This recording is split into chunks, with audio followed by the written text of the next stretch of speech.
अकेले ही लड़नी पड़ती है ज़िंदगी की जंग, अकेले ही लड़नी पड़ती है ज़िंदगी की जंग, खुशियों में तो सब होते हैं संग। दोस्तों, सबसे पहले आप सभी को राम राम, गुड मॉर्निंग, जय हिंद, राधे राधे, जय महाकाल। दोस्तों, हम बात करेंगे आज की क्लास की, बहुत ही ज़्यादा ज़बरदस्त और इम्पोर्टेंट होने वाले हैं। और हम बात करेंगे आज की क्लास की, हम उन सारे क्वेश्चनों का सेलेक्ट किए हैं जो एग्जाम के पॉइंट ऑफ व्यू से काफ़ी महत्वपूर्ण हो सकते हैं। तो बात करते हैं, सबसे पहले हम बात करेंगे एशियाई खेलों के बारे में बात किया गया है। एशियाई खेल के बारे में हम बात कर लेते हैं और वहीं बात करते हैं नोबेल पुरस्कार शामिल किए गए हैं। और बात करते हैं उन सारे क्वेश्चनों की, बात करें एयरफोर्स के, इंडियन एयरफोर्स के बारे में बात करेंगे। और उन सारे क्वेश्चनों का जो है सेलेक्ट किए हैं कि जो एग्ज़ाम के पॉइंट ऑफ व्यू से 2023 और 24 में काफ़ी महत्वपूर्ण हो जाते हैं। कोई भी एग्ज़ाम 2023-24 में हो सकते हैं, उन सारे एग्ज़ामों के लिए काफ़ी महत्वपूर्ण हो सकते हैं, तो आपको याद रखना है। अब बात करते हैं, इस क्लास का पीडीएफ आपको टेलीग्राम में मिल जाएंगे। और पूरे 1 वीक का जो है पीडीएफ हम जो है प्रत्येक संडे को, पूरे 1 वीक का पीडीएफ प्रत्येक संडे को डाल दिया जाता है टेलीग्राम में।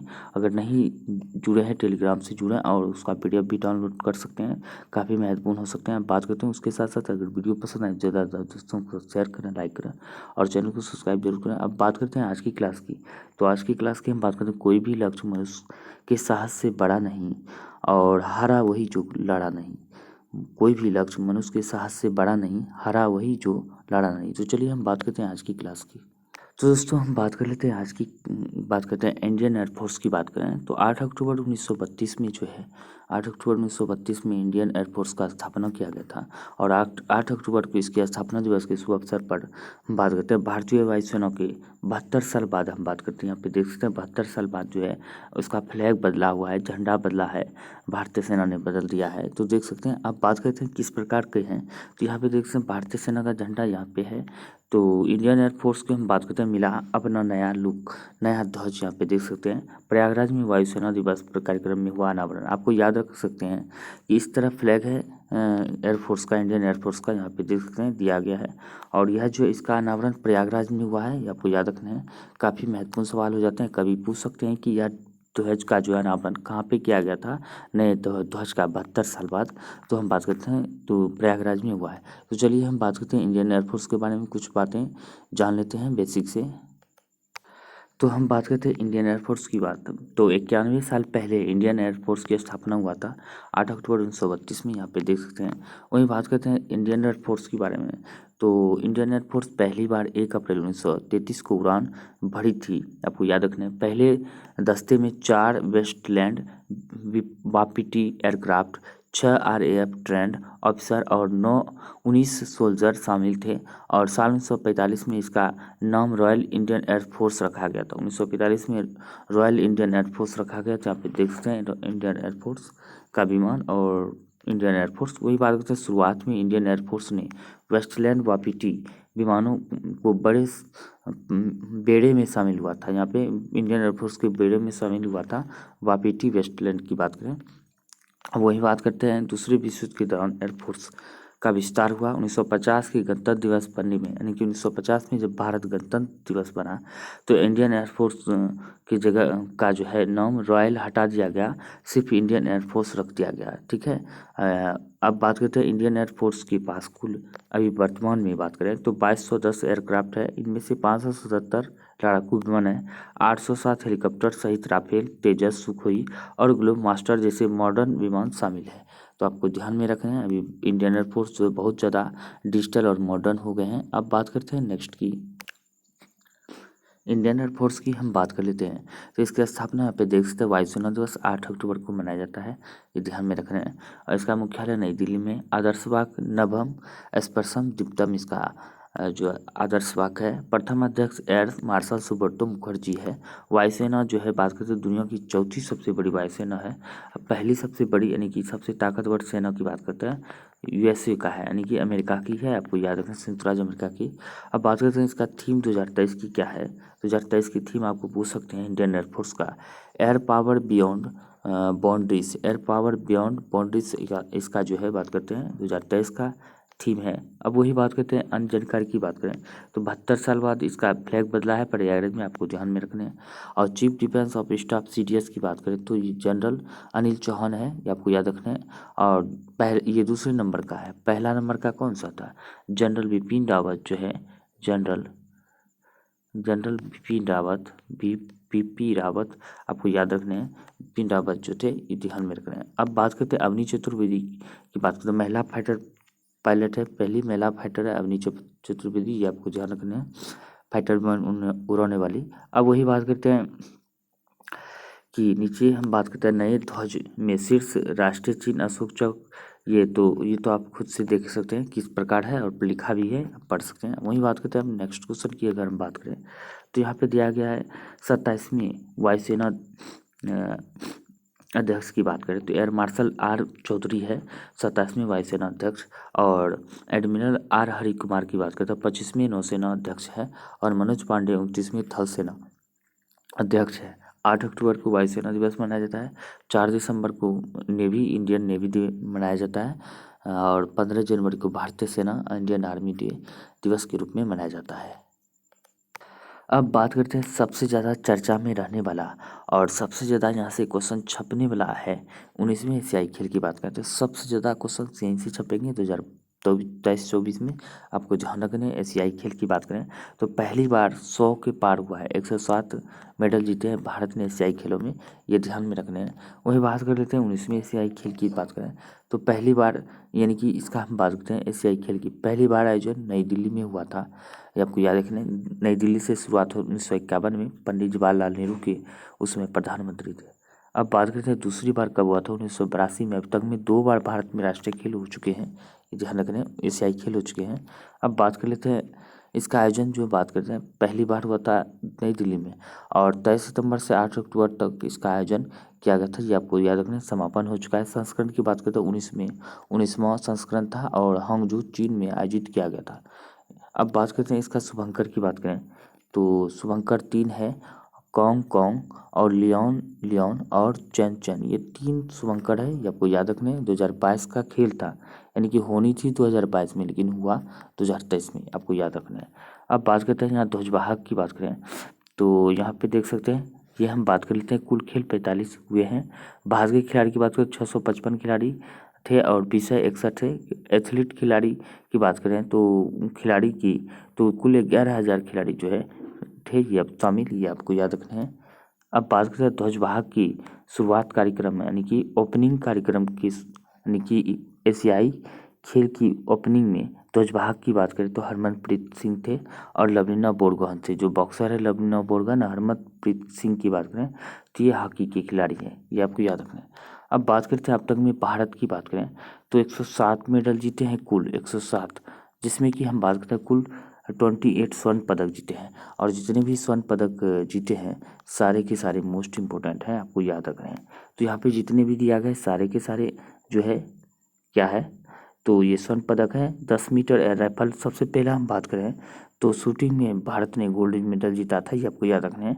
शूटिंग आपको ध्यान रखना है, पहला गोल्ड मेडल शूटिंग में लिया था ये। अब वही बात कर लेते हैं, ये सारे के सारे विमेंस T20 क्रिकेट में गोल्ड जीता है। ड्रेसेज मिक्स टीम घुड़सवार ने गोल्ड मेडल जीता है। विमेंस 25 मीटर में शूटिंग में जीता है। और शिफ्ट और सामरा ने 50 मीटर में जीता है। मेंस 10 मीटर पर सबसे ज़्यादा शूटिंग में जीते हुए हैं, यहाँ पे देख सकते हैं। स्क्वैश मेंस टीम ने जीता है और शूटिंग मेंस टीम में ट्रैप टीम ने जीता है। अविनाश साबले 3000 मीटर रेस में एथलीट जो है उसने जीता है। जितने भी ये सारे के सारे महिला भाला फेंक अनुरानी ये काफ़ी महत्वपूर्ण है। और पारुल चौधरी जो है ये देख सकते हैं 5000 मीटर रेस में जो है गोल्ड मेडल जीता है पारुल चौधरी। और तीरंदाजी मिश्र टीम ने जीता है। पुरुष भाला फेंक नीरज चोपड़ा ने जीता है। और पुरुष की 4x400 रिले रेस में टीम ने जीता है। अब बात करते हैं शामिल देश की बात करें तो शामिल देश इसमें कुल 45 शामिल देश है। खेल 4 साल में एक बार होता है, ये आपको याद रखना है। 19 में से आई खेल था 2022 का था लेकिन 24-23 में हुआ है, ये आपको याद रखना है। अब पुरुष हॉकी टीम की बात करें तीरंदाजी ज्योति सुरेखा वेन्नन की बात करें पुरुष हॉकी टीम ने जो जीता है। तीरंदाजी ओजस प्रवीण देवताले ने। महिला कबड्डी टीम इंडिया और बैडमिंटन में स्मृति युगल टीम और क्रिकेट पुरुष टीम और पुरुष कबड्डी टीम ने जीता है। ये आपको याद रखना, ये सारे के सारे। अब बात करते हैं टॉप 10 देश की। आपको सबसे ज़्यादा गोल्ड वाला जितने भी है वो याद रखने हैं। कुछ बात करते हैं ब्रॉन्ज भी आपको याद रखने हैं, कुछ सिल्वर भी आपको याद रखने हैं, जो मोस्ट इम्पोर्टेंट है। चलिए उसके बारे में और भी विस्तार से हम बात करेंगे। सबसे पहले हम बात करते हैं पहला देश जो है एशियाई खेलों में, तो टॉप पर है चीन 200 गोल्ड, और टोटल पदक की बात करें तो 382 पदक जीते हैं, जिसमें 200 गोल्ड जीते हैं। दूसरे नंबर पर जापान, तीसरे पर रिपब्लिक कोरिया और चौथे पर अपना भारत है। कुल 107 मेडल है, जिसमें 28 गोल्ड है, आपको याद रखना है। अब बात करते हैं भारत ने एशियाई गेम 2023 में स्वर्ण पदक 28, 38 रजत, 41 कांस्य पदक जीते हैं। 20वें एशियाई गेम की बात करें तो एशियाई खेल 2026 में जापान में होगा 20वां, और इससे पहले 18वां की बात करें तो कहाँ पे हुआ था, ये इंडोनेशिया में हुआ था। कहाँ पे? इंडोनेशिया में हुआ था, ये आपको याद रखना है। और बात करते हैं वहीं 21वां एशियाई खेल 2030 में कतर दोहा में आयोजित होगा, ये आपको याद रखना है। जहाँ पे फुटबॉल विश्व कप 2022 हुआ है वहीं पे होगा। अब बात करते हैं आदर्श वाक्य की बात करें तो दिल से दिल एट द रेट भविष्य, दिल से दिल एट द रेट इसका आदर्श वाक्य है, ये आपको याद रखना है। अब बात करते हैं और भी ज़्यादा मोस्ट इम्पोर्टेंट क्वेश्चन जो आपको याद रखने लायक है।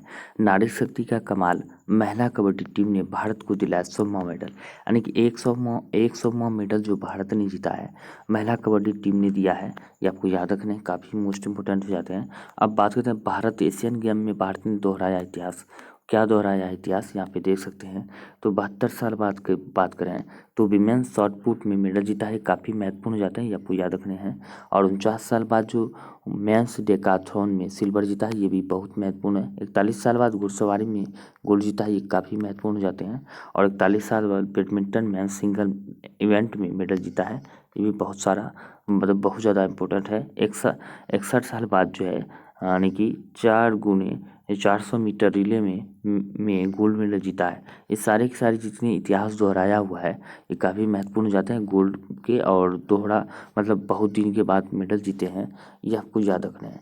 तो भारत का इस कुछ प्रकार ये इतिहास है। और शाबाश यानी कि शाबाशी देते हैं भारतीय टीम को, प्राउड है हम अपने भारतीय टीम पर। तो आगे भी इसका प्रदर्शन अच्छा ही रहेगा। तो चलिए हम बात कर लेते हैं। अब हम बात करते हैं हाल ही में जो भारत का जिगरी दोस्त इजराइल है। इजराइल की बात करें, भारत का जिगरी दोस्त है। इसमें जो है अभी जो है फिलिस्तीन और बात करते हैं फिलिस्तीन के हमास और इजराइल के में जो है युद्ध छिड़ गया है। मतलब कि इसमें जो यहाँ पे जो है 600 रॉकेट जो है इसमें मतलब बात करते हैं 600 रॉकेट नहीं, 600 से अधिक आदमी जो है मौतें हो गई है इसराइल में। इसराइल के राष्ट्रपति बेंजामिन नेतन्याहू है, यहाँ पे देख सकते हैं ये इसराइल के राष्ट्रपति है। और यूएई के जो है किंग सलमान है, आपको याद रखने हैं। तो इसने पुष्टि किया कि 600 से अधिक आदमी मारे गए हैं, बेकसूर जो भी आदमी हैं। तो यहाँ पे जो है विवाद छिड़ गया है फिर से, जो पुराना विवाद था इसराइल का वो फिर सुलग गया है। यहाँ पे देख सकते हैं इसराइल को समर्थन देने वाला पहला मुस्लिम देश बना है यूएई, आपको याद रखना है मुस्लिम देश है। और बात करते हैं इसराइल की, तो इसराइल की हम बात करते हैं, ये भारत का बहुत ही जिगरी दोस्त रहा है। ये हमेशा से ही भारत का ही साथ देता आ रहा है। यूएनओ में हम बात करते हैं, यूएनओ में भारत का खुल के कश्मीर मुद्दे पर सपोर्ट करता है भारत का। और ये हमेशा कहता है कि भारत कश्मीर जो है भारत का अभिन्न अंग है, ये कहता आ रहा है। वही बात करते हैं, इसने यह भी कहता है कि यूएनओ को सिक्योरिटी काउंसिल में भारत की अस्थायी सदस्यता मिलनी चाहिए भारत को। और ये भी कहता है कि भारत दुनिया का सबसे बड़ा लोकतंत्र है और बड़ा देश है, जनसंख्या भी है, और इसे अस्थायी सदस्यता मिलनी ही चाहिए, हमेशा खुल के सपोर्ट करता है। और इस समय में हम इसका सपोर्ट ना करें तो क्या हमसे बड़ी कायर कौन है। और ये जो हमें गोले बारूद जो भी होता है, हेरोन टीपी ड्रोन जैसे और बड़ा काठ मिसाइल, ये सारे के सारे जितने भी असला गोला बारूद होते हैं, इसराइल काफ़ी मतलब बात करते हैं ये हथियार के मामले में बात करें तो बहुत सा संपन्न देश है और काफ़ी छोटा है, और बात करते काफ़ी शक्तिशाली भी है। तो अमेरिका भी इसका सपोर्ट करता है, ब्रिटेन भी, यूके यानी कि ये भी इसका सपोर्ट कर रहा है। और भारत का भी जिगरी दूसरा है, तो इंडिया भी इसका ही सपोर्ट कर रहा है, ये आपको याद रखने हैं। यहाँ पे देख सकते हैं भारत और इसराइल की जय गुरु की दोस्ती है, ये काफ़ी सालों से चलते आ रहे हैं। और भारत का हमेशा ही दोस्त रहा है, ये इसराइल और रूस। रूस भी इसका बहुत जिगरी दोस्त रहा है और इसराइल भी रहा है, ये आपको याद रखना है। और इस समय में हम इसका साथ ना दे तो हमसे बड़ी क्या होगी, मतलब भारत के बारे में आप समझ सकते हैं। भारत इस मुश्किल समय में इसराइल के साथ है, पीएम मोदी ने कहा, ये आपको याद रखना है। तो बहुत ही ज़्यादा मतलब कि खतरनाक यहाँ पे लड़ाई शुरू हो चुकी है, ये आपको याद रखना है। ऐसा नहीं होना चाहिए। इसमें क्या होता है कि हर एक देश का जो है मतलब सबके घर का एक सैनिक मारा जाता है, चाहे दुश्मन देश का हो चाहे जो भी हो, तो खोता दोनों ही है, आपको याद रखना है। अब बात करें इसराइल हमास के बीच भीषण युद्ध में अमेरिका की एंट्री हो गई है। अमेरिका की बात करें तो हमेशा ही इसराइल का साथ देता आ रहा है और इसराइल अमेरिका का सदा ही जिगरी यार रहा है और सपोर्ट भी करता है। तो बात करते हैं, चलिए आप लोग पता ही है इसराइल के बारे में। 1948 में पहले जो हम बात करें, इसराइल शरणार्थी के रूप में फिलिस्तीन में रहने के लिए आया था और धीरे धीरे धीरे धीरे करके जो है ये कब्जा में कर लिया। अब फिलिस्तीन ही अब छोटा सा हिस्सा बन के रह गया, जिससे पहले इसराइल हुआ करता था। तो आप सभी को पता ही है। तो चलिए इसके बारे में विशेष बातें नहीं करेंगे। अब बात करते हैं 5 राज्यों में विधानसभा चुनाव की तारीखें का ऐलान हो गया है। 5 राज्यों में देख सकते हैं। अब किन किन राज्यों में हुआ है आपको याद रखना है। तो चलिए हम बात करते हैं सबसे पहले कि 7 नवंबर को मिजोरम में चुनाव होने हैं और 7 और 17 नवंबर को छत्तीसगढ़ में होने हैं। 17 नवंबर की बात करें तो ये कहाँ पे होंगे, तो ये मध्य प्रदेश में होंगे, ये आपको याद रखने हैं। वहीं बात करते हैं राजस्थान में होंगे और तेलंगाना में होंगे। ये हम कुल बात करते हैं 5 राज्य है जहाँ पे ये चुनाव होने हैं, ये ध्यान रखने हैं। अब बात करते हैं नेक्स्ट क्वेश्चन की। बात करें नोबेल पुरस्कार विजेता 2023 की बात करते हैं। यहाँ से मानी कि VVI क्वेश्चन कह सकते हैं। एक क्वेश्चन यहाँ पे डिट्टो है, यानी कि पूछने की प्रबल संभावना है नोबेल पुरस्कार से किसी भी एग्जाम में, ये आपको याद रखना है। अब बात कर लेते हैं नोबेल पुरस्कार की। हम बात करें तो प्रथम पुरस्कार की बात करें तो 1901 में शुरुआत हुआ नोबेल पुरस्कार की। और हम बात कर लेते हैं स्वीडन में हम बात करते हैं शांति पुरस्कार को छोड़कर सभी, यानी स्वीडन में हम बात करते हैं शांति पुरस्कार को छोड़कर सभी पुरस्कार जो है दिए जाते हैं। अब बात करते हैं शांति पुरस्कार की बात करते हैं ओस्लो नॉर्वे में दिए जाते हैं। शांति में नोबेल पुरस्कार की बात करते हैं ओस्लो नॉर्वे में दिए जाते हैं, ये आपको याद रखना है, केवल शांति पुरस्कार। अब बाकी 5 पुरस्कार जो है स्वीडन में ही दिया जाता है, एक सिर्फ ओस्लो में दिया जाता है शांति का नोबेल पुरस्कार, ये आपको याद रखना है। पहले 6 श्रेणियों में दिया, 5 श्रेणियों में 1901 में जो स्थापना हुआ था, 5 श्रेणियों में दिया जाता था नोबेल पुरस्कार। लेकिन 1969 की बात करें तो 1969 में जो है इकोनॉमिक्स के क्षेत्र में जो है ये नोबेल पुरस्कार प्रदान करने लगा, ये आपको याद रखना है। टोटल 6 क्षेत्रों में दिया जाता है, ये आपको ध्यान रखना है। अब आप ये सभी पता ही है, तो यहाँ पे देख सकते हैं ये नोबेल पुरस्कार का जो है चित्र दिया गया, वही बात करते हैं पिक्चर लगाया हुआ है। तो हम बात करेंगे अब जो है नोबेल पुरस्कार की। तो यह 6 श्रेणी में देते कौन कौन, आर्थिक विज्ञान, रसायन विज्ञान, साहित्य शांति और भौतिक और शरीर विज्ञान फिजियोलॉजी या चिकित्सा में शामिल है, ये आपको याद रखना है। इन सारे क्षेत्रों में दिया जाता है। अब बात करते हैं फिजियोलॉजी या मेडिसन के क्षेत्र में बात करें तो ड्रू बिसमैन जो अमेरिका की, यहाँ पे देख सकते हैं, इसे मिला है चिकित्सा के क्षेत्र में नोबेल पुरस्कार, ये आपको याद रखना है, ड्रू बिसमैन को। अब बात करते हैं फिजियोलॉजी या मेडिसन में कैटलिन कारिको, यानी कि कैटलिन कारिको USA का है, ये दोनों के दोनों USA का है। कौन कौन, ड्रू, ये देख सकते हैं ड्रू बिसमैन और कैटलिन कारिको, ये आपको याद रखने हैं। वही बात करते हैं भौतिक में नोबेल पुरस्कार की बात करते हैं पियरे एगोस्ट की USA का है। और भौतिक में बात करें दूसरा एनी एल हुलियर स्वीडन का है। और भौतिक में नोबेल पुरस्कार तीसरा की बात करें फ्रैंक कोज जर्मनी का है। फ्रैंक कोज की बात करते हैं, ये जर्मनी का है, ये आपको याद रखने हैं। अब बात करते हैं रसायन विज्ञान में नोबेल पुरस्कार मोंगी जी बाबेंडी को मिला है, जो अमेरिका की है। अब बात करते हैं रसायन के क्षेत्र में एलेक्सी आई एकिमो जो अमेरिका की है, इसे मिला है। और लुई ई ब्रूस की बात करें, ये भी अमेरिका की है। तीनों अमेरिका की है, ये आपको याद रखने हैं, जिसे मिला है ये रसायन विज्ञान का नोबेल पुरस्कार। अब वही बात करते हैं हम साहित्य का नोबेल पुरस्कार की बात करते हैं जॉन ओलाव कासे, यहाँ पे देख सकते हैं, इसका पिक्चर भी यहाँ पे दिया गया है और नॉर्वे का है, इसे साहित्य का नोबेल पुरस्कार मिला है। और नोबेल शांति पुरस्कार की बात करें नरगिस मोहम्मदी, ये याद देख सकते हैं, ईरान की है, ये एक तरह से कैदी है, कई बार जेलें जा चुकी है, ये आपको याद रखना है। कई इस पे केसें भी मामले दर्ज हुए हैं। इसे जो शांति के क्षेत्र में जो है नोबेल पुरस्कार मिला है नरगिस मोहम्मदी को, जो आपको याद रखना है। वही बात करते हैं 7वें नोबेल पुरस्कार की बात करते हैं, क्लाउडिया गोल्डिन को मिला है। क्लाउडिया गोल्डिन को मिला है जो अमेरिका की है, आपको याद रखने हैं। इस तरह आपको नोबेल पुरस्कार जो है आपको याद रखने हैं, कई बार रिवीजन करने के बाद आपको याद हो जाएंगे, आपको याद रखने हैं। तो चलिए हम बात करते हैं और नेक्स्ट क्वेश्चन की बात करें। तो टॉप लॉन्गेस्ट रिवर की बात करें तो भारत में टॉप सबसे लंबा नदी की बात करें तो सबसे लंबा नदी की बात करें तो इंडस यानी कि इंडस रिवर है, ये आपको याद रखना है। इंडस यानी कि सिंधु की बात करते हैं 3180 किलोमीटर लंबाई इसका है, ये आपको ध्यान में रखना है। अब वही बात कर लेते हैं दूसरा सबसे लंबा की, तो ब्रह्मपुत्रा है, 2900 किलोमीटर लंबा है। यहाँ पे देख सकते हैं ब्रह्मपुत्रा नदी यानी निकल के बंगाल की खाड़ी में गिरता है, ये आपको याद रखना है। और तीसरा की बात करते हैं सबसे लंबा रिवर की बात करें तो ये गंगा है, 25 किलोमीटर लंबा है, ये आपको याद रखना है गंगा की। वही बात करते हैं अब नेक्स्ट की, चौथे की, तो चौथा की हम बात कर लेते हैं। यहाँ पे देख सकते हैं गंगो की क्या है, गोदावरी रिवर है जो कि 1465 किलोमीटर लंबा है। पाँचवा की बात करें तो कृष्णा है, 1400 किलोमीटर लंबा है। और छठा की बात करें तो ये यमुना रिवर है जो कि 1376 यानी कि 1376 किलोमीटर लंबा है, यहाँ पे देख सकते हैं। और सातवां की बात करें नर्मदा नदी है, 1312 किलोमीटर लंबा है। और आठवां की बात करें तो महानदी है जो कि 858 किलोमीटर लंबा है। और नौवां की बात करते हैं कावेरी रिवर है जो कि 800 किलोमीटर लंबा है। और ताप्ती की बात करें तो ताप्ती रिवर की 724 किलोमीटर लंबा है, ये आपको याद रखने हैं। अब बात करते हैं नेक्स्ट की, अब हम बात करते हैं तमिलनाडु के शोर मंदिर की। ये देख सकते हैं तमिलनाडु की शोर मंदिर है, ये आपको याद रखना है। कभी कभी पूछ लेते हैं शोर मंदिर कहाँ स्थित है, तमिलनाडु में।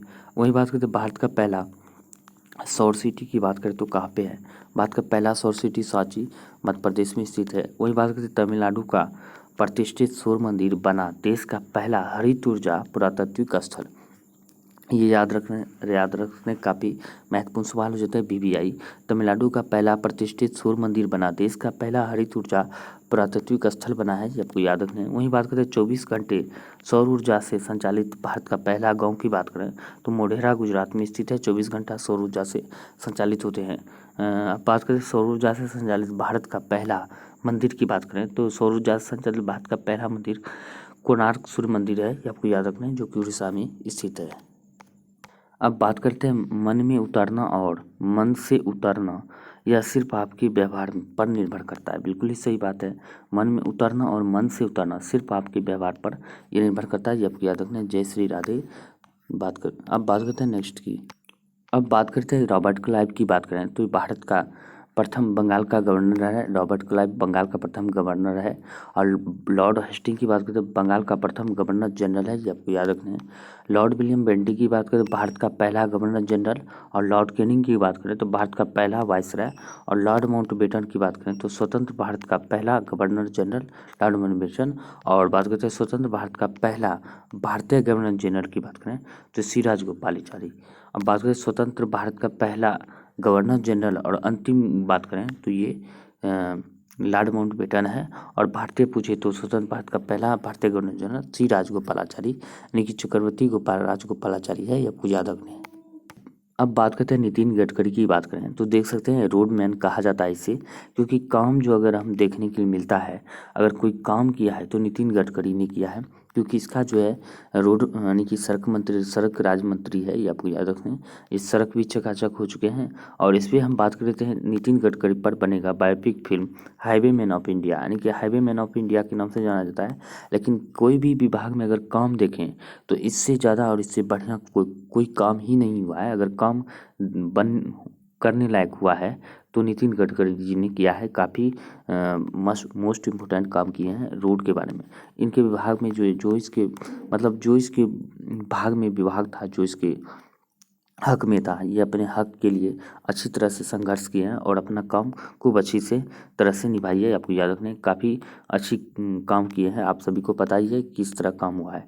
तो देख सकते हैं इसके अगर किसी ने काम किया है तो इसके अलावे और किसी का काम दिखता नहीं है उतना जो इसका काम है, जो इसका काम दिख रहा है, ये आपको याद रखना है। अब बात करते हैं नेक्स्ट क्वेश्चन की, हम बात करें 31 साल बाद, इसके बारे में हम तो चर्चा कर चुके हैं।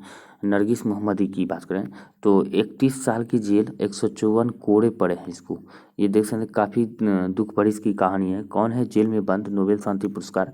नरगिस मोहम्मदी की हम बात करें तो ये हम बात करें ईरान में महिलाओं के उत्पीड़न की लड़ाई लड़ने वाली पत्रकार और एक्टिविस्ट है। 13 बार गिरफ्तार हुई है, 31 साल की जेल और 154 कोड़े की सजा सुनाई गई है। इसको याद रखना। वर्तमान में जेल में बंद है 51 साल की नरगिस मोहम्मदी है। ये आपको याद रखना है, 51 साल की है, ये ध्यान में रखना है, ईरान की है। वही बात करते हैं यहाँ पे देख सकते हैं नोबेल प्राइज़ शांति का मिला है इसे और 2023 का मिला है। ये आपको याद रखना, महिलाओं के लिए ही आवाज़ उठाती है सिर्फ, ये आपको ध्यान रखना है। अब बात करते हैं एशियन गेम 2023 भाला फेंक प्रतियोगिता में नीरज चोपड़ा ने जीता स्वर्ण पदक। स्वर्ण पदक की बात करते हैं गोल्डन बॉय के नाम से जाना जाता है नीरज चोपड़ा को, आपको याद रखना है। वही बात करते हैं भाला फेंक में भारत को 2 पदक, नीरज चोपड़ा को स्वर्ण और किशोर जेनन को रजत, यानी कि अब की बार जो भारत को 2 पदक मिले हैं तो यहाँ पे देख सकते हैं। और नीरज चोपड़ा ने गोल्ड जीता है जिसमें किशोर जेना को रजत पदक मिला है, ये आपको याद रखना है। गोल्डन बॉय नीरज चोपड़ा ने अन्य पदक की बात करें, गोल्डन बॉय की हम बात करें तो ये गोल्डन बॉय के नाम से जाना जाता है, ये आपको याद रखना है। दक्षिण एशियाई खेल 2016 में बात करें पहली बार जो है 82.23 मीटर में जीता था गोल्ड मेडल। एशियन चैंपियन की बात करें गोल्ड एशियन चैंपियन में 2017 में 85.39 मीटर में बात करते हैं ये गोल्ड मेडल जीता था 2017 में। वहीं कॉमनवेल्थ गेम में बात करें तो ये 86.47 मीटर में बात करते हैं कॉमनवेल्थ में गोल्ड मेडल जीता था।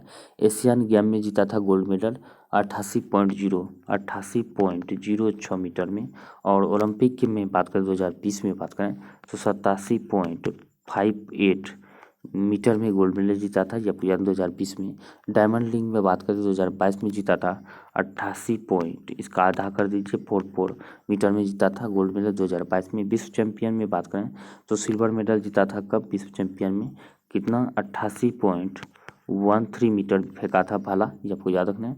और विश्व चैंपियन की बात करें तो गोल्ड में विश्व चैंपियन में गोल्ड जीता था 2023 में 88.17 मीटर में।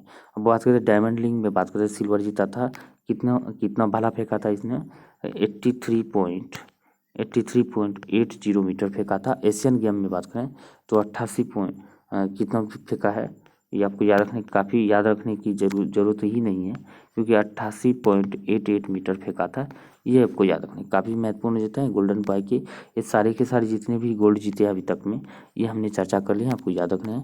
अब बात करते हैं कपल की, तो एशियन गेम में बात कर लेते हैं। एशियन गेम में बात करते हैं कपल की बात करें तो कि ये कपल है, लेकिन इसके बारे में हम बात करेंगे दिनेश कार्तिक की पत्नी दीपिका ने स्क्वैश में जीता गोल्ड मेडल। स्क्वैश में जीता है गोल्ड मेडल, आपको याद रखना है। दीपिका है, कार्तिक पटेल क्रिकेटर है, दिनेश कार्तिक की पत्नी है दीपिका, स्क्वैश में जीता है गोल्ड, आपको याद रखना है।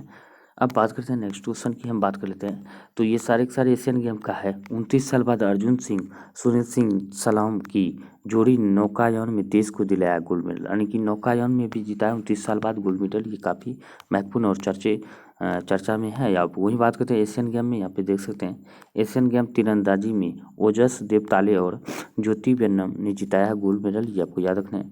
वही बात करते हैं अब नीरज के बाद अन्नू रानी की बात करें जेवलिन थ्रो में गोल्ड जीतने वाली पहली भारतीय महिला अन्नू रानी है, गोल्ड मेडल जीतने वाली, आपको याद रखना है अन्नू रानी, आपको याद रखना। कभी पूछ सकते हैं अन्नू रानी किस खेल से संबंधित है, तो भाला फेंक से है। अब वही बात करते हैं यहाँ पे देख सकते हैं इसकी जोड़ी गोल्ड में दीपिका पल्लिकल और Harinder Pal squash mix double Asian game में जीता है गोल्ड, आपको याद रखना है। वही बात करते हैं अब भारतीय मेंस टीम ने तीरंदाजी में जीता है गोल्ड मेडल। भारतीय मेंस टीम की बात करें तीरंदाजी में गोल्ड मेडल जीता है। वही बात कर लेते हैं पारुल चौधरी भारत की सैनी की बात करें तो भारत की सैनी की बात करें ये 5000 मीटर में ये रेस में गोल्ड जीतने वाली पहली भारतीय महिला बन गई, आपको याद रखना है। क्या है ये, इसका नाम क्या है, पारुल चौधरी, आपको याद रखना है। अब बात करते हैं नीरज चोपड़ा की, यहाँ पे देख सकते हैं एशियन गेम में बात करते हैं जेवलिन थ्रो भारत को गोल्ड और सिल्वर दोनों मिला है। नीरज चोपड़ा ने इतना फेंका है थ्रो में जो कि नंबर 1 रहे हैं, और जोनव किशोर दूसरे स्थान पर रहा है जो कि सिल्वर जीता है, आपको याद रखना है। अब बात करते हैं नेक्स्ट की, हम बात करें तो वर्ल्ड कप में ग्लोब ब्रांड एम्बेसडर बने, यानी कि वर्ल्ड कप में बात करें तो ग्लोब ब्रांड एम्बेसडर बने सचिन तेंदुलकर, बोले वर्ल्ड कप की ओर में वर्ल्ड कप कि मेरे दिल में खास जगह है, आईसीसी ने दिया उन्हें ये सम्मान। आपको याद रखने हैं क्या बने हैं, आपको याद रखने हैं वनडे वर्ल्ड कप के ग्लोब ब्रांड एम्बेसडर बने सचिन तेंदुलकर, ये आपको याद रखने हैं। वही बात कर लेते हैं हम नेक्स्ट की, भारत में बन रहा है दुनिया का पहला जल विश्वविद्यालय, आपको याद रखने हैं कहाँ पे, यूपी के बुंदेलखंड में बनने जा रहा है, ये आपको ध्यान रखने हैं। जल से संबंधित इसका शोध होगा, ये आपको याद रखने हैं। अब बात करते हैं इस महीने की, हम बात करें तो दिवस की, तो 1 अक्टूबर को बात करते हैं अंतर्राष्ट्रीय वृद्ध दिवस मनाया जाता है। 1 अक्टूबर को अंतर्राष्ट्रीय कॉफ़ी दिवस मनाया जाता है। 2 अक्टूबर को अंतर्राष्ट्रीय अहिंसा दिवस मनाया जाता है। वही बात करते हैं 2 अक्टूबर को गांधी जयंती ही मनाया जाता है, ये आपको याद है। लाल बहादुर शास्त्री जयंती दोनों मनाया जाता है। 3 अक्टूबर को विश्व प्रकृति दिवस मनाया जाता है और 4 अक्टूबर को विश्व पर्यावास दिवस मनाया जाता है। 4 अक्टूबर को ही बात करें विश्व पशु कल्याण दिवस और 5 अक्टूबर को विश्व शिक्षक दिवस के रूप में भी मनाया जाता है। वही बात करते हैं 8 अक्टूबर की, अगर हम बात करते हैं वायुसेना दिवस। 9 अक्टूबर को विश्व डाक दिवस के रूप में मनाया जाता है। अब बात करते हैं 10 अक्टूबर की, राष्ट्रीय डाक दिवस 10 अक्टूबर को और विश्व डाक दिवस 9 अक्टूबर को। 11 अक्टूबर को अंतर्राष्ट्रीय बालिका दिवस और इंटरनेशनल वुमेंस डे की बात करते हैं, इंटरनेशनल वुमेन डेज की भी 11 अक्टूबर को मनाया जाता है। और international day for disaster reduction भी मनाया जाता है, इंटरनेशनल डे फॉर डिजास्टर और रिडक्शन के रूप में मनाया जाता है। 13 अक्टूबर को राष्ट्रीय आपदा न्यूनीकरण के लिए संयुक्त राष्ट्र अंतर्राष्ट्रीय दिवस मनाया जाता है। और 14 अक्टूबर को विश्व मानक दिवस मनाया जाता है, विश्व मानक दिवस। और 15 अक्टूबर को विश्व सफ़ेद बैंत दिवस मनाया जाता है। और 16 अक्टूबर को विश्व खाद्य दिवस। 17 अक्टूबर को गरीबी उन्मूलन के लिए अंतर्राष्ट्रीय दिवस। और 24 अक्टूबर को संयुक्त राष्ट्र संघ दिवस के रूप में मनाया जाता है। और 30 अक्टूबर को विश्व बातचीत दिवस मनाया जाता है। और 31 अक्टूबर को भारत की आन बान शान राष्ट्रीय एकता दिवस के रूप में 31 अक्टूबर को मनाया जाता है।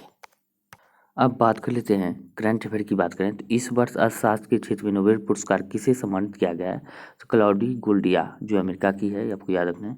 16वीं कृषि विज्ञान कांग्रेस का आयोजन भारत के किस शहर में किया गया, तो कोच्चि में किया गया, केरल के कोच्चि में। अब वहीं बात करते हैं विश्व डाक दिवस प्रत्येक वर्ष बात करते हैं 9 अक्टूबर को मनाया जाता है। 10 अक्टूबर को राष्ट्रीय डाक दिवस के रूप में मनाया जाता है। वहीं बात करते हैं किस संस्था द्वारा गगनयान मिशन के लिए मानव रहित उड़ान परीक्षण की तैयारी शुरू की है, तो इसरो ने किया है।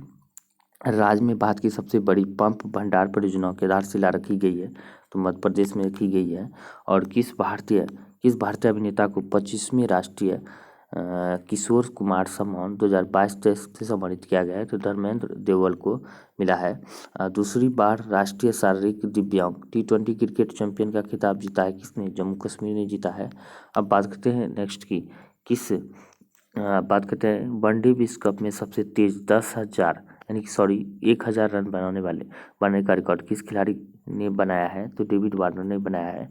किस राज्य के पश्चिम चंपारण के मरचा धान को जियोग्राफिकल इंडिकेशन टैग प्राप्त हुआ है, तो बिहार के पश्चिम चंपारण को मिला है, यानी कि बिहार में मिला है मरचा धान को। अब बात करते हैं आईसीसी वर्ल्ड कप 2023 में भारत ने किस देश को हराकर जीत हासिल किया है, तो ऑस्ट्रेलिया को जो है हराकर जो है आईसीसी 2023 में भारत ने वर्ल्ड कप यानी कि जीता है, ये आपको याद रखने हैं। तो ये रहा आज का मोस्ट इम्पोर्टेंट सवाल। आपको वीडियो कैसा लगा जरूर कमेंट करके बताएं और कम से कम कोई सुझाव देना हो तो एक कमेंट जरूर करें। बात करते हैं आज के सवाल की, तो आज का हमारा सवाल है विश्व का सबसे ऊंचा डाकघर कहाँ स्थित है। ये ऑप्शन है 3, ये 3 में से आपको कोई राइट आंसर है, ये आपको आंसर का जवाब आपको कमेंट करके बताना है। तो चलिए हम बात करते हैं अगली वीडियो में मिलते हैं, तब तक के लिए जय हिंद जय भारत।